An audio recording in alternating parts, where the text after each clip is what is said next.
Est-ce que vous savez comment ça a été découvert les rayons X?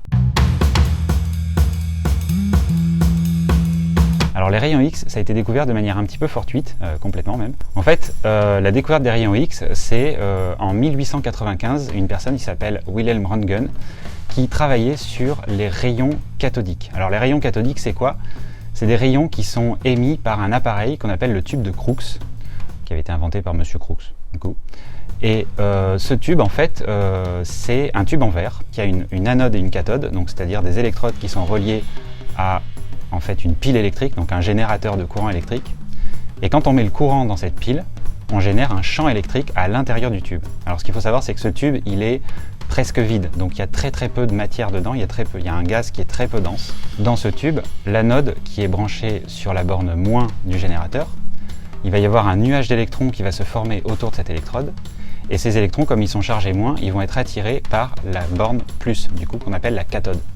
Donc ils vont être accélérés sur toute la longueur du tube.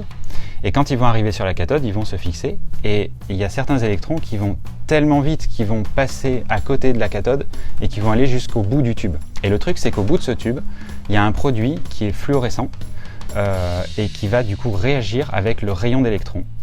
Et par un effet électronique au niveau des atomes qui sont sur ce produit, en fait, il va y avoir un effet de fluorescence. Et donc, ce tube de Crookes, et c'était déjà connu depuis plusieurs décennies, quand on met le courant, on a une lumière fluorescente verte qui se voit sur l'extrémité du tube, donc celle qui est du côté de la cathode. Et d'ailleurs, ça vient de là, en fait, les rayons cathodiques, et d'ailleurs les tubes cathodiques, qui ont été utilisés ensuite pour inventer la télévision, juste.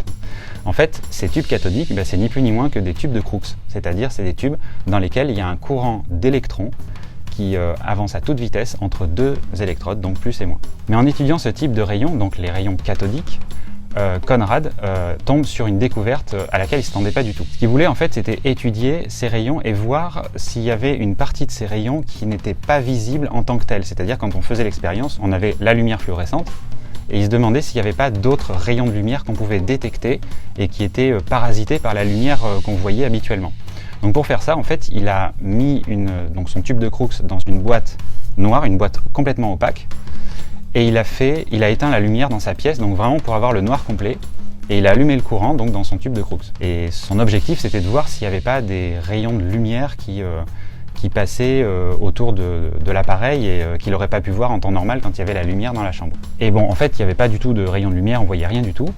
Mais une chose à laquelle il ne s'attendait pas, c'est que dans la pièce, certainement complètement par hasard, il y avait un papier qui était enduit d'un produit fluorescent, justement un peu comme le produit qui était utilisé pour le tube de Crookes, donc en l'occurrence c'était du platinocyanure de barium, et il s'est rendu compte que ce papier, il brillait quand il allumait son tube de Crookes. Donc en fait, il a fait plusieurs expériences, c'est-à-dire qu'à chaque fois qu'il éteignait, ça s'arrêtait de scintiller, et à chaque fois qu'il allumait son tube de Crookes, ça recommençait à scintiller.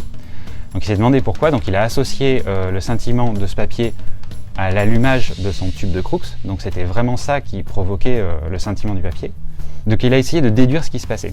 En fait, sur ce papier, il y avait un produit qui était fluorescent, et on sait que la fluorescence, c'est induit par la lumière. D'un autre côté, il savait que la lumière normale aurait pas pu induire cette fluorescence, puisque le tube de Crookes, il était enfermé dans une boîte opaque, donc normalement la lumière, elle ne peut pas traverser ce qui est opaque. Et il en a déduit qu'il y avait certainement une sorte de lumière qui pouvait donc exciter la fluorescence sur ce papier, mais qui pouvait aussi traverser un papier opaque. Donc c'était une lumière qui était certainement de même nature que la lumière visible, mais qui était invisible puisqu'on ne la voyait pas à l'œil nu, et surtout qui était capable de traverser la matière. Et ça a été une grande nouveauté. Donc cette découverte, il l'a faite en 1895, et d'ailleurs pour la petite anecdote, 2 ans plus tard, avec le même type d'appareil, c'est-à-dire le tube de Crookes, Thomson a découvert l'électron.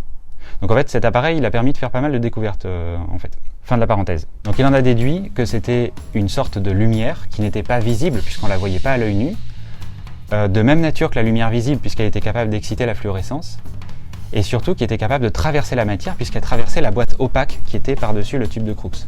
Et donc, comme c'était une lumière inconnue, il a utilisé ce qu'on utilise en général pour parler de l'inconnu en mathématiques, c'est-à-dire le X, et il a appelé ça les rayons X. Et donc il a découvert les rayons X en 1895. Après avoir testé plusieurs matériaux, il s'est demandé si ça pouvait traverser la peau pour voir des organes éventuellement qui sont à l'intérieur du corps. Et donc il a demandé à sa femme, Anna Röntgen, de poser la main sur un papier photographique. Il a allumé son appareil, ils ont exposé pendant à peu près 20 minutes et ils ont obtenu ce qui est la première radiographie de l'histoire, donc le 22 décembre 1895. Alors après, évidemment, la technique s'est développée, comme on le sait, et puis ça a donné la radiographie et qui a servi en fait de première technique d'imagerie médicale, en utilisant du coup de la lumière qui, pouvant traverser la peau, permettait de voir ce qui était invisible alors à l'œil humain, c'est-à-dire ce qu'il y avait dans le corps humain. Et donc c'est une technique après qui a été utilisée, qui a été améliorée de sorte à pouvoir obtenir des images en exposant de moins en moins, avec de moins en moins d'énergie. Parce que comme on le sait, les rayons X c'est aussi dangereux puisque ce sont des rayons ionisants. D'ailleurs j'en parlerai dans une autre vidéo. Pourquoi les rayons ionisants sont dangereux pour les cellules. Et aujourd'hui, cette technique elle est très bien maîtrisée. Ça permet de faire tout un tas d'images de radiographie. Si le sujet vous intéresse, dans une prochaine vidéo, on va traiter du scanner, qui est en fait un cas particulier de radiographie, qui utilise la tomographie, c'est-à-dire la reconstruction en 3 dimensions de ce qu'on peut imager à partir des rayons X. Quant à moi, je vous dis à la prochaine fois, salut!